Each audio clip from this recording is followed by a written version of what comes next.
Ladies and gentlemen, welcome back to The Truth. I'm your host, the one you love the most, Niall Heston, back with a brand new episode here on The Truth. Back once again with my boy AJ Ponciano. AJ, how are you doing here today? I'm doing amazing now. How about yourself? I'm doing great. Is that a Chris Olave jersey? No, it's the GOAT Michael Thomas. Come on, don't Oh, disrespect. hey, is Chris Olave, isn't he 13? Or am I You're tripping? tripping. He ain't 13. Really? Yeah, What's his number? Do you know? I think it's like 11 or something like that. Oh, maybe that's what it was. Yeah, I don't know what I was thinking. Okay, maybe I was just assuming. 12. Is Michael 12 Thomas? almost. Okay, so that's probably why I was thinking that. Is Michael Thomas still a free agent? Yeah, he just cleared like his 1 game suspension that he had, which was weird because he's not even on a What was team. that for again? Do you Like remember? violating some type of league, something or Hmm. another. The goat of Michael Thomas and the tragic downfall that injuries and other factors played into it. But hey, you know what? There's always one of those, it seems like every year. So we'll see who the next casualty of that is. But, anyways, guys, welcome back to a brand new episode here on The Truth. Today, we're going to be doing our starts, sits, sleepers, and busts for week 2 here in the NFL. If you guys missed Thursday night's game, no point going back and looking at that stuff. But just again, man, I got to bring up Tua. Poor Tua, man. I was watching that live. I don't want to throw it out there, but it was just crazy circumstances that the guy who tackled him was Damar Hamlin. Yeah. But Tua throw his body on the line just like that, right? I mean, I was watching that game, obviously, throwing up those fingers. I knew he was toast. I mean, do you think this is it for Tua, or do you think Tua bounces back? What do you think happens to Tua? This may be his last season. Honestly, like if he does come back and it doesn't get better this offseason, there's a chance that he may just call it a career. I think you got to take it, I guess, week by week as well. He is 26 years old, but I believe that it's his fourth or maybe his third concussion. Every concussion that he's had seems to get worse and worse. I know last year his mom was saying that, hey, Tua, might be time to hang it up.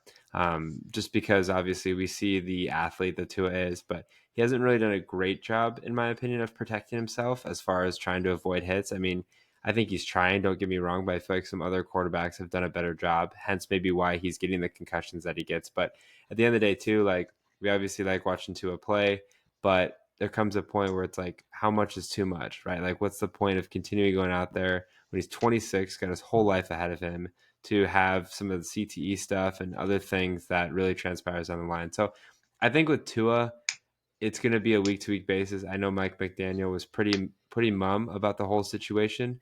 I'm pretty sure they are signing a quarterback. I wouldn't be surprised if it's like a Ryan Tannehill. But this is a Dolphins team that's going to be competing, nonetheless. So be curious to see. I wouldn't be surprised if he gets put on injured reserve. I would be curious to see how he comes back if he does, and kind of what the rest of the year looks like for him. But if he does come back and he gets one more concussion, really this year and next year, I think you really have to consider calling it quits, which would be unfortunate. But I guess that's just the nature of the game. But I just wanted to bring that up real quick, just because of the fact that Tua is in the position that he's in, and it's one of those things that I don't know. I guess time will tell. But anyways, we are focused on week 2 here in the NFL. We're going to give you guys each 3 must-starts, sit, sleepers, and busts as mentioned. So without further ado, we'll go one by one. AJ, go ahead and give me your first must-start. So my first must start, I have Jane Daniels. I know Jane Daniels didn't have the best game through the air last week, but it was against a pretty good Buccaneers defense. He finished the game 17 for 24, so pretty efficient there, 75%. Only 185 yards, but the big thing is he did rush the ball 16 times for 88 rushing yards and 2 rushing touchdowns, which is huge. And now he goes up against a horrible, horrible Giants defense. I know Daniel Jones didn't really help that team out. But that defense is horrible last week. Just as a whole, it's going to be bad. I know they got good defensive line, but even then, it doesn't really matter. We've seen the ability that Daniel Jones or Daniels has to be able to rush the ball. Honestly, if he only has 50 yards, 1 rushing touchdown, and a passing touchdown goes over 225 yards, I mean, he's a solid pickup. I mean, he's a guy, if you have Tua, as mentioned, uh, as your starting quarterback, I know you're kind of late at this point, but he's a guy you could go pick up potentially in some fantasy leagues if you need another quarterback on your roster if Tua does hit that IR. So my first must start is going to be Aaron Jones. I'm just going to kind of reiterate the points that I've made. Obviously, Aaron Jones was a good week last week, getting you about 19 fantasy points on 14 carries for 94 yards with that touchdown, two receptions for 15 yards. Actually, Jones and Chandler really complemented each other well. And the Vikings were just dominating the Giants. So there was a lot of focus on running the football. But even in the passing game, Aaron Jones was looked to as far as a option out of the backfield, was targeted a couple more times than his receptions. But all in all, I mean, the Vikings offensive line looked good. I know it's kind of hard to gauge just because they were going against the Giants, who are such a bad team. But I think a lot of things lead in the direction of continuing to get Aaron Jones the reps. I know they're playing the 49ers, which they obviously have a tough defense, but the Vikings are going to find ways to get yards in this game no matter what, even if it's not the 300, 400 type yards. And even if they can't run the football, Kevin O'Connell has done a great job in the past of really utilizing the running backs out of the backfield. So although the matchup does look scary and the 49ers defense is one of the best, if not the best defense in football, I'm still starting Aaron Jones this week, especially with the week that he had last week. All right, what's your second start? So my second starter, I have DJ Moore, and I know I've talked about kind of these wide receiver rooms. I don't really want to touch them when they're so stacked with the wide receivers. But Keenan Allen, I'm pretty sure he's not getting an MRI, but like he's had something with his knee going on. Roma Doomsday, I believe, has an MRI scheduled for today for when we're recording this. I'm not sure what the update is there, but at the end of the day, DJ Moore could be the only wide receiver from that big three out on the field for this next week.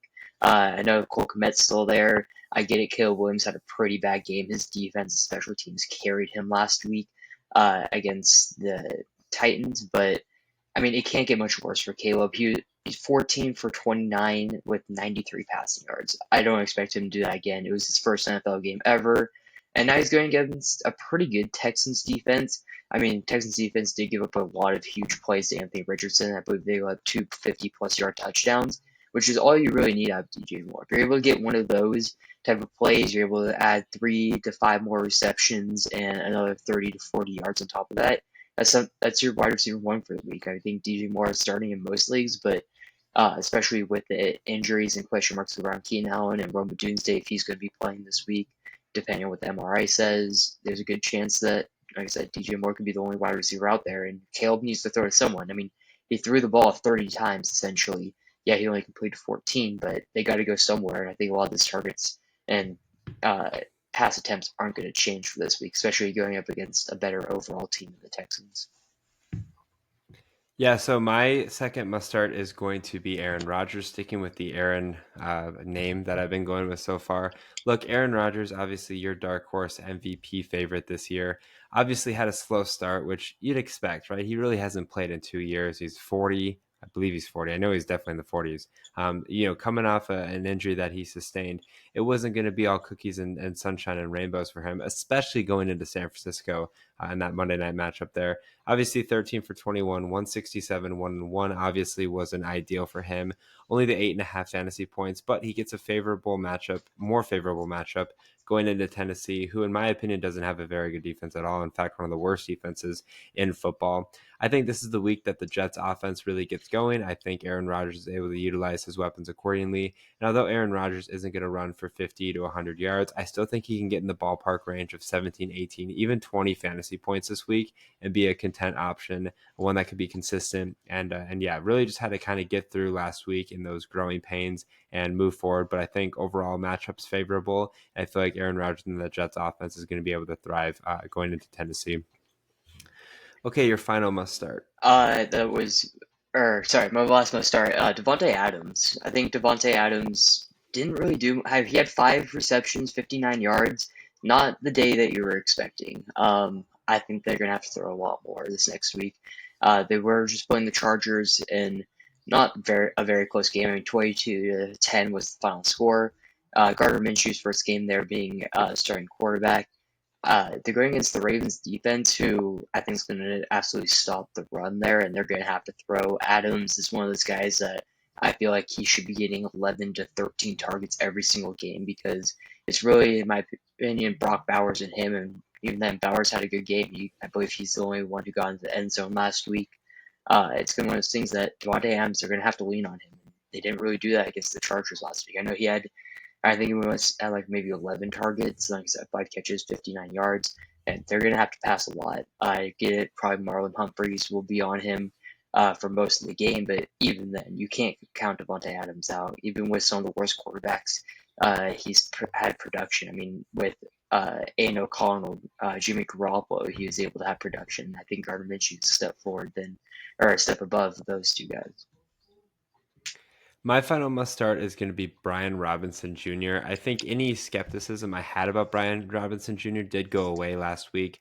Obviously, a great week for him as far as fantasy is concerned, 12 for 40 with a touchdown, 3 receptions, 49 yards. I know that can obviously be spotty, but I was more afraid of Austin Eckler taking up all the receptions and really most of the carries, and that just wasn't the case. Eckler and Brian Robinson did both have, respective amounts of receptions, 3 for 49. That's almost 8 fantasy points right there just in the receiving game. And Brian Robinson is more of that running back as opposed to the pass catching running back.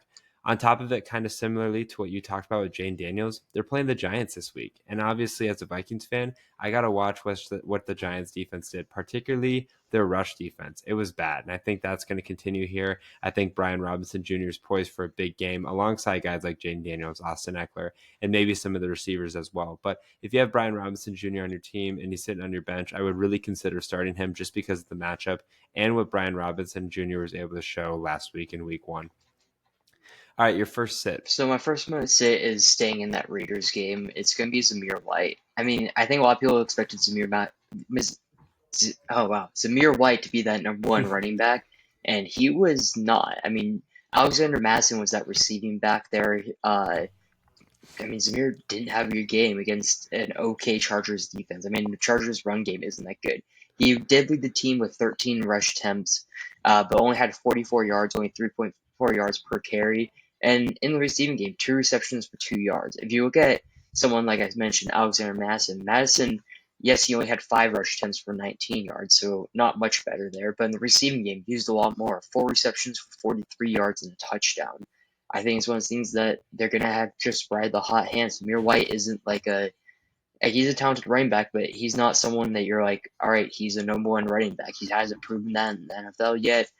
They can't really ride him until they can. I mean, he's never been a workhorse there. He's never had that workload. So Madison has a little bit more experience. He's a little bit more veteran right now, and they may have to just rely on him a little bit more. And with that, they're also going against the Ravens. Like I mentioned, Ravens are probably going to shut down that running game. Their defensive line and linebackers are very good. Against the Chiefs last week in that first game, they held Pacheco to 15 carries for only 45 yards, so 3 yards per carry. They did have that touchdown, and I know Pacheco had a couple receptions, 2 receptions for 33 yards. But like I said, Madison's probably going to be more of that receiving back there. They may have to split more touches. I don't think it's going to be a 13-4 ratio wherever it was. I think it may be closer to like a 10-10 roughly. I think they'll kind of even out a little bit more this next week, especially if Zamir doesn't get going early on. They may just move on, go right to Alexander Madison. So for me, I'm going to go with a group, and it's going to be the Panthers wide receivers this week taking on the Chargers. Obviously, look, the Panthers didn't have a great week at all last week. They got absolutely slaughtered by your New Orleans Saints. I believe it was 47-10. Bryce Young looked terrible. I honestly didn't watch much of the game, but every throw that I saw Bryce Young make was just like, oh my gosh, as a number one pick, that was disappointing. Had 2 interceptions on the day as well. Just a terrible situation. That Panthers offense really was slow the entire game, particularly early on. The only, I would say, reception value that the wide receivers got was towards the end of the game, just in garbage time, picking up some cheap receptions, things of that nature. But their leading receiver was Adam Thielen, 3 receptions, 49 yards. I have Adam Thielen in my dynasty league. I don't have him in my fantasy league. I have a couple other guys on the Panthers as a whole, but I just don't see a point in starting them. We saw the Chargers, what they were able to do against that Raiders team on the defensive side, and Bryce Young's struggles really are continuing to show. And although I do believe there is some hope for Bryce Young, I need to see some production from him and the Panthers wide receivers, any of them for that matter, to have any chance of success. I know the Panthers brought in some guys this year to really kind of give Bryce Young the weapons, and so far it just hasn't really worked out. All right, your second sit. So my second set, I'm going to go to Jerome Ford. I mean, Jerome Ford did not have a good game against the Cowboys. I mean, no one really did with on that Browns team. The only kind of redeeming part of that, of his for fantasy wise, was a end of the game touchdown. I mean, outside of that, Jerome Ford had a very bad. bad day. I mean, 12 rushes, 44 yards, did have that rushing touchdown as I mentioned, but I want to say he had 3 or 4 rush attempts on that final drive with that touchdown. So fantasy wise, wasn't doing a whole lot there. Now through the air, did have 6 receptions for 25 yards. That was more of just Deshaun Watson checkdowns because he really didn't have much time, but also didn't have the best decision making when he did have a wide open target. It was kind of just a last second dump off to Ford. So solid there, but they're going up against the Jaguars defense, who I think is really solid. I really like their linebackers. I really like their defensive line with Walker and Hines Allen there. Josh Hines Allen's changed his last name. But I mean, last week against a much better running back room as a whole, they held Achane 10 rushes for 24 yards. Raheem Mostert, everyone thought he was going to have a good game. They held him to 6 carries, only 9 yards. Jeff Wilson was the lead back there for rushing yards, 5 rushing attempts for 26 yards. And then, yes, they did give up 7 receptions for 76 yards. So there is an upside there with Jerome Ford, but honestly, if receptions is what you're banking on and receiving yards out of your running back, unless if it's someone like McCaffrey or one of those high end receiving backs, I guess Jerome Ford is probably one of his main factors is his receiving side. But I just wouldn't bank on that, especially against the defense that completely shut down the running back game and making Deshaun Watson throw. I mean, we saw Deshaun Watson last week, just horrible decision after horrible decision. And if they're not able to get the running back game going whatsoever, I maybe 5, 6 receptions again for Jerome Ford, but again, not many yards. I don't expect a touchdown this week out of him, especially because this touchdown, like I said, was like with 24 seconds left on the clock. They got it. So mine's going to be Trey McBride. Disappointing week, in my opinion, last week for McBride. I understand going into Buffalo was not the easiest thing in the world, but just 5 receptions for 30 yards. Just really didn't get going, in my opinion. In that game, I thought the Cardinals' offense as a whole was relatively solid, did better than I was expecting. Going into this matchup against the Rams, I'm expecting a similar output. The Rams historically have done good against tight ends. Last week, the Rams allowed just 5 catches for 47 yards. And again, 9.7 yards, or I should say 9.7 fantasy points. If he's your only tight end on the roster, fine. But if there's a better option, I definitely think you should recommend that. They are at home, which could be different, and it could be easier for him. But all in all, just was disappointed from the output from Trey McBride last season. Again, going into this matchup here, I don't think it's going to be a good point for him. But I think after this week, he'll really get going and get to that fantasy ceiling that a lot of people were expecting. All right, your final sit. So my final sit is DK Metcalf, someone who I really like. Last week he was up against Pat Surtain, didn't really do anything, which makes sense. I mean, they've played each other a lot. I think there's like a big beef going on between the two of them. Like they almost fought one game. Last year or was the year before. He finished the day with only 3 receptions for 39 yards, and this matchup doesn't get much better. He goes up against Christian Gonzalez, who just locked down basically any wide receiver for the Bengals last week. I mean, Gonzalez was looking like one of the best defensive rookies last year before that injury, and you know he's picked up right where he left off last year before that injury. Uh, Last week against the Bengals, Jamar Chase only 6 catches, 62 yards. I want to say he had a couple pass deflections there, and this is a team that's going to throw a lot with the Seahawks, but. I mean, we saw what Surtain was able to do with Metcalf. I wouldn't be surprised if Christian Gonzalez did the exact same thing this week. So mine's going to be Tank Dell. Again, I've never been big on the Texans wide receivers as a whole. Last week for the Texans, as far as Tank Dell is concerned, just 3 receptions for 40 yards. Nico Collins led the way, 6 for 117. And then Stephon Diggs picked up 6 for 33 and 2 touchdowns. Again, I'm just really concerned about being too many mouths to feed there in Houston. And I feel like if Tank Dell was going to have an impact, at least in this upcoming week here, he would have had more of an impact last week. And all the fantasy value obviously went to Diggs and Collins.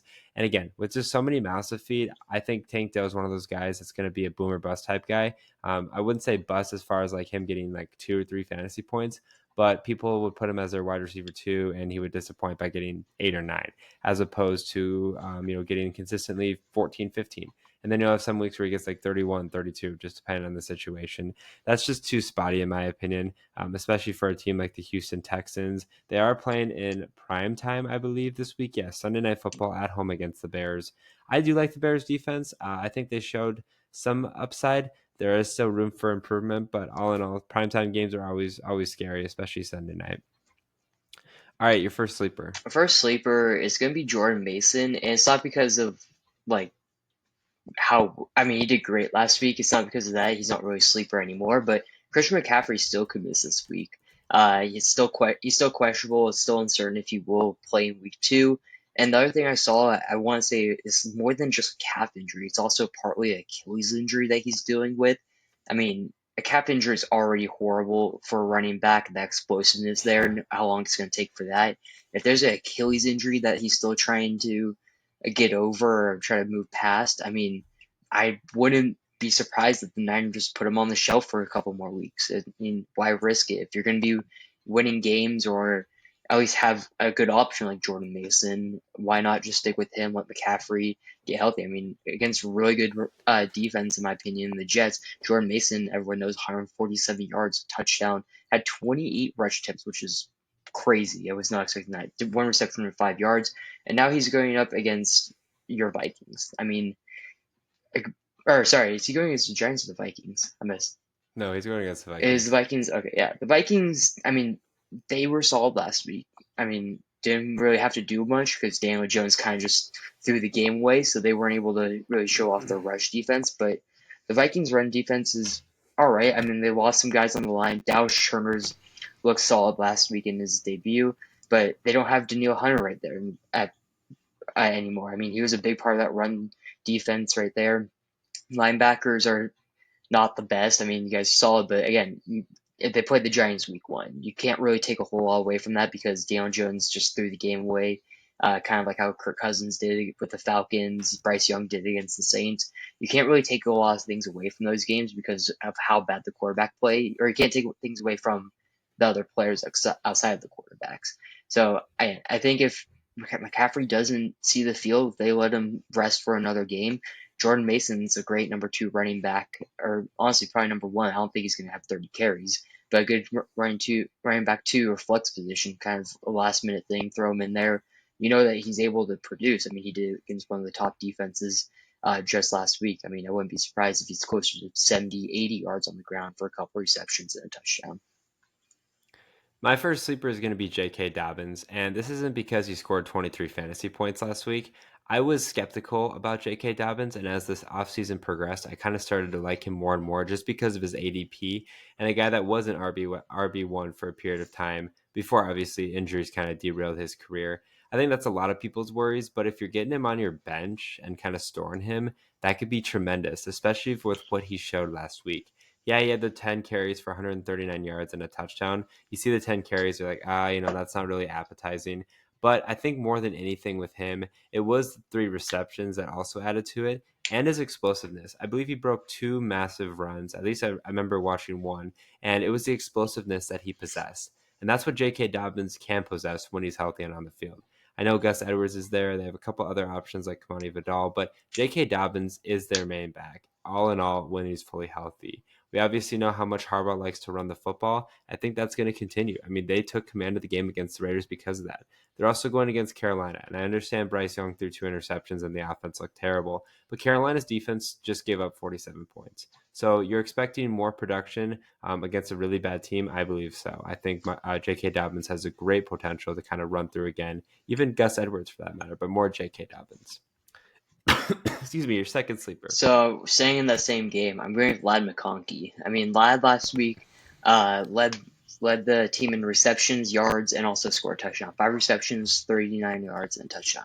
Not great numbers, obviously, but I mean, you take that rookie debut, he gets a touchdown, gets some touches. But one of the big things is that the ball is really spread around. I want to say there was like 8 different guys who had at least one reception throughout this game. I think Lad's going to get see a lot. I know Lad and Rashid Sheed are a little bit different. Sheed's more of that deep down the field threat, but Sheed played in the slot a lot, and that's where Lad's going to really do a lot of his damage, especially against the Panthers. Rashid obviously had the big touchdown play, but finished 73 yards and touchdown. But a lot of things was kind of those short passes that they were getting burned on, those yak catches. I mean, we've seen Lyle McConkey in college that he was able to get the yards after the catch, those yak yards, and be able to just create in space. And I think that's what they're going to do. I think early on the plan is going to be passing the ball, set up the runs. I think the run's going to be second, as though yeah, I know you like J.K. Dobbins, but I think the pass is going to come first in this game, mainly because they Panthers couldn't show that they could protect against the pass. I mean, against the run, they were solid towards the end of the game, but it didn't really matter at that point. It's kind of out of hand. Against the pass is where I think their biggest defects are. And one of the other things is that they're also missing Derek Brown now. He hit that a season-ending IR. He's going to be a big part of that. He was a big part of that pass rush, and now that he's gone, it's going to give that offensive line more time, or a little bit easier. Give Justin Herbert a little more time to get the ball out. Like I said, I think light in the slot, he's could potentially see his first double-digit touches. Could see 100 yards this game. So I know you said that you were going to sit Jerome Ford. I think he's another sleeper this week. I like Jerome Ford at least for now with Nick Chubb on IR. I mean, I think the expectation is Nick Chubb will come back relatively soon off IR, but Jerome Ford is the number one running back there, and really him and Pierre Strong, in my opinion, are the only running backs on that Browns team at the moment. He had 19 fantasy points last week, and I know it could be a bit misleading. He had 6 receptions for 25 yards, 12 carries for 44 yards, and a touchdown.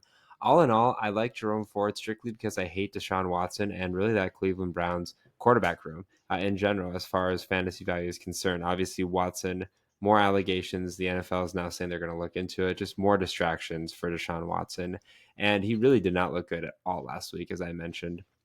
But Jerome Ford, was kind of doing the most that he could. The Browns' running game, as far as the offensive line was concerned, was terrible. He still found holes. He still found ways to run through it. And I think Deshaun Watson realized, hey, I don't really got the strength to throw the ball downfield anymore. I'm going to go ahead and dump it off when I can.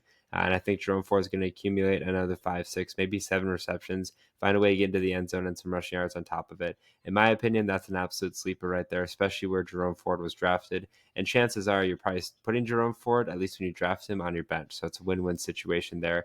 I started him last week, ended up proving out to be good. Didn't at first because it was a slow start, but then he got the receptions and the touchdown as well to kind of bolster his campaign. Okay, your final sleeper. My final sleeper, I'm gonna go back to Jameson Williams. He was a sleeper week one. I mean, they showed off what they were kind of hoping he would have done from day one, be that downfield threat, that yak guy. I mean, he's kind of, I was mentioning earlier in the offseason, just a go route specialist, and he kind of proved that. I mean, 5 receptions, 121 yards, and a touchdown there. I get it that Amon Ross should get more production. I mean, he only had 3 catches for 13 yards, should get some more looks. But honestly, I think this next week it could be a lot higher scoring game. The offense really didn't feel like it was clicking early on. It was definitely like the second half. It felt like it was clicking a little bit better. That last drive in overtime when they were really running the ball, they didn't throw a whole lot. Again, I don't think Jameson Williams will have 121 yards, but I think he's someone you could throw in your slot to again have another 4 to 5 receptions, 75 yards, and like another deep ball touchdown. I wouldn't be too surprised. My final sleeper, I think I mentioned him as a sleeper last week, but I'm going to continue it again. It's Devin Singletary. Yeah, 9.2 fantasy points last week. Boohoo. That Giants offense was dismal. And again, as you mentioned too, like quarterback plays everything. You could have wide receivers, you could have running backs, but the quarterback runs the offense. If the quarterback isn't playing well, the offense isn't going to play well. I mean, think of last night, for example, with Tyreek Hill. He had like 6.5 fantasy points. We know Tyreek Hill's a guy that can get upwards of 30, 40, but Tua obviously just could not get him the ball. Devin Achane had a lot of production out of the passing game because the running game was there for him, but overall it just wasn't fluid because Tua wasn't playing well at all. So it all stems from the quarterback. Obviously, Daniel Jones, a terrible game. Great game for Vikings fans because I was able to watch that. Him throw pick sixes and just be a terrible quarterback. But I think the direction the Giants are heading is, hey, you know what? We might as well kind of tank for a good quarterback because Daniel Jones is surely not the right answer. Regardless, though, whether they're tanking or not, Devin Singletary is going to get a heavy emphasis. There's guys like Eric Gray and Tyrone Tracy that did mix in a little bit. And Devin Singletary only had the 10 carries for 37 yards, but 4 receptions for 15 yards. And Daniel Jones always loves checking down to the running backs. He did it with Saquon. He's going to continue to do it with Devin Singletary. Singletary would have had upwards of 15, 16, even 17 rushing attempts if they did not start the game the way they did and were down the entirety of the game.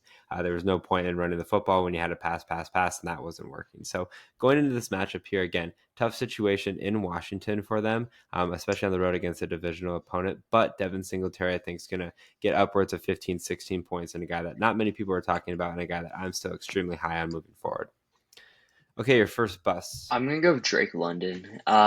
It's QB play, as you just mentioned. I mean, Kirk Cousins just couldn't move in the pocket, and now he's going up against an even better defense. I know the Steelers defense is solid. I mean, you got Watt, you have Watt, you got Peyton Wilson now, the rookie Alex Highsmith, but this defensive line that's going to be rushing Kirk Cousins for the Eagles is so much better. They have two top uh, D tackles. Their D ends are great. I mean, just everything about that defense is really good. And Kirk Cousins can't move around the pocket. Couldn't make good decisions at all against the Steelers last week. Threw two interceptions. Just couldn't get the ball moving. Drake London also in that game only had two receptions for 15 yards. I mean, Ray McLeod the third was the leading receiver on that team, and then it went Bijan Robinson. I could put Drake London slash Kyle Pitts in this game going against. I know, quote unquote, the weak spot for the Eagles was their passing game last year, but that's because teams were down. They just threw a lot. And so their receiving yards were kind of out of proportion. But they went out. I know that the receiving game for the Packers was pretty solid that first week, but that was also in a weird situation. They were in a whole other country. They were in Brazil. They had to travel like 10-hour, 11-hour flight down there from Philly. It was just kind of one of those things that's was all thrown off. And now that Philly only really let one guy have a good day, it was Jaden Reed. And Drake London's not Jaden Reed. They're two different playing styles. Jane Reed had a lot of yak yards, 4 catches, 138 yards, and a touchdown. That's not the type of player Drake London is. Drake London can stretch the field, but he's not going to be one of those huge yak guys like how Jane Reed is. You kind of want to get him going on his routes. You're not going to go get him out in space and have him just create like that. So going against top defense, who I think is going to pressure Kirk Cousins every single play. Kirk Cousins can't move. If Kirk Cousins can't move around and escape pressure, he's not going to be able to extend plays to find Drake London. My first bust kind of goes off of what I just talked about, but it's going to be Daniel Jones. And I feel like this is an obvious one, but it just was really bad last week. Obviously, I don't really need to go over the passing stuff 22 for 42, 186, no touchdowns, two interceptions. It's really the rushing value that I was disappointed by. 6 carries for 15 yards. Daniel Jones in peak Daniel Jones form was really carried in fantasy owners based off his rushing value. Now that his passing value is no longer there and his rushing value is no longer there, it's a complete waste on your fantasy team until he starts to run the football. And again, I think they wanted to really focus on him throwing it just because as a quarterback, kind of like trying to balance like a Lamar, where obviously he's got a great arm, he's got tremendous legs and kind of pieced it together. But Daniel Jones is just not Lamar Jackson. So clearly it's not working out in that aspect. Again, tough situation. If Daniel Jones starts running the football, it can kind of offset his throwing difficulties, but I just don't see that happening, especially this week.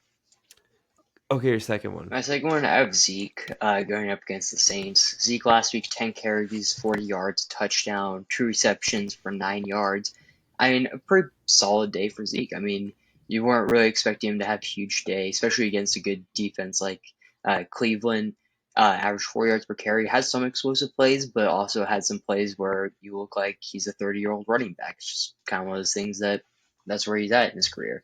And the Saints' defensive line is probably the best part of their team. How they were able to pressure Bryce Young, just make bad decisions all the time. The blitzes. I want to say one of our quarterbacks, Paulson Adebo, I believe it was, or Alontae Taylor, one of the two, had 3 sacks as a cornerback off cornerback blitzes. Just pressuring or getting to that running back game is going to be a big thing. They also held Miles Sanders with 22 yards on 5 rush attempts. Chuba Hubbard only had 14 yards on 6 rush attempts. Mike Boone had 4 rush attempts for only 7 yards. I mean, that's like I said, that's one of the strong points for the Saints defense. They may get torched through the air with C.D. Lamb and Brandon Cooks, but one thing we didn't know about them is that they held guys under like 100 yards, under 75 yards. I think they went on a streak last year. And then the season before, where they held teams or running backs like 16, 17 straight games under 100 yards, and it was like 15 or 12 straight games under 75 yards. It's one of the things that the run defense is always going to be there for the Saints. That's one of their big things is they're going to get torched in the air, but they're going to show up on that defense line. Again, Zeke's older. Zeke showed some signs of him being older. Some production, but again, he's an older running back. Mine's going to be Gardner Minshew, sticking with quarterbacks. I don't think there was much expectation with Gardner Minshew, but again, kind of disappointed last week. Again, like an Aiden O'Connell 2.0. I know Aiden O'Connell's younger, but they're both the same. I mean, people that were drafting Aiden O'Connell or Gardner Minshew had to realize that they're going to relatively throw for 200 yards, no touchdowns, maybe no interceptions or one interception. Just 10 points every week. Well, Gardner gave you those 10 points last week on 257 yards, one touchdown, one interception. Gardner also provides zero rushing value, in my opinion. So it's, again, a lose lose situation there. Kind of an obvious one. But again, some people maybe had some optimism going into Baltimore. I don't know why. But I remember reading a report the other day, like, oh, Gardner Minshew, like a deep sleeper or something like that. I'm like, are you drunk? You're playing against Baltimore on the road, first of all. Second of all, that Raiders team did not look good at all against the Chargers. And unless Gardner Minshew really gets Devontae Adams and other receivers going, I think he provides zero value, especially if he's rushing for 3 carries and 5 yards. Okay, your final bust. So on foul bus, I have DeAndre Hopkins. In a game where the Titans took a lead early, they did not push towards that lead. I believe they went 24 unanswered. They put up 17 points, or 14 points. It was 14-0, 14-3 at some point, and then they just didn't want to move the ball around. I mean, he finished the day with 1 reception for 8 yards against a pretty solid Bears defense, but now he's going up against the Jets defense, who I think is even better, especially through their passing. Uh, I don't know if he's gonna travel with D Hop the whole time or if he'll just stay on one side of the field and switch between Ridley and Hopkins. But I mean, I don't know. It's Sauce Gardner. I mean, you can't have a wide receiver really go off against him. He has never had big games against him. Like last week we were against the Niners, I think Debo was on him a good amount. Or he was on Debo a good amount. Debo only had 5 receptions, 54 yards. Ayuk had only 2 receptions for 28 yards. I know he didn't have a lot of targets. I think he was like only had like 5 targets, but just didn't have a good game. Sauce Gardner was all over that 49ers uh, pass offense. I mean, that's why they ran the ball so much and had success, is because their pass defense and Sauce Gardner really shut it down. Will Levis, much worse quarterback, not a future Hall of Famer like Aaron Rodgers. But one of those things that D Hop, I mean, he showed signs of being an older wide receiver now. He was, like I said, only 1 reception. I mean, Nick Vanette had more receptions. Tyler Boyd had 3 receptions there. Ridley had 3 receptions. I mean, they weren't really targeting him, and now they're going against the Jets defense, who's really solid through the air. And again, if Sauce Gardner is traveling with them across the field the entire game, I wouldn't be surprised if he finished the game with only like 3 receptions for like 20 yards. So for me, I'm going to go with Ray Ray McLeod the third. And again, really, this is just to kind of pump the brakes on the Ray Ray McLeod hype. He was the leading receiver for the Falcons last week, which is very disappointing with having Kyle Pitts, Drake London, and Bijan Robinson.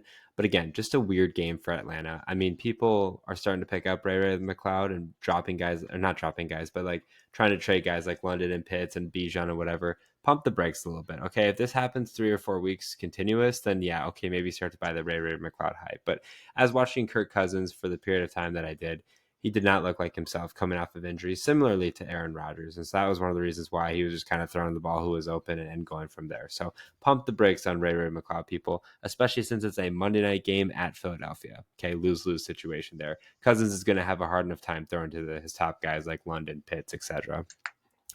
Thank you guys for listening to another episode here on The Truth. If you guys did enjoy it, make sure you follow The Truth on Twitter at The Truth as one to stay up to date with the latest information regarding The Truth, including podcast dates, podcast uploads, and other important information you don't want to miss.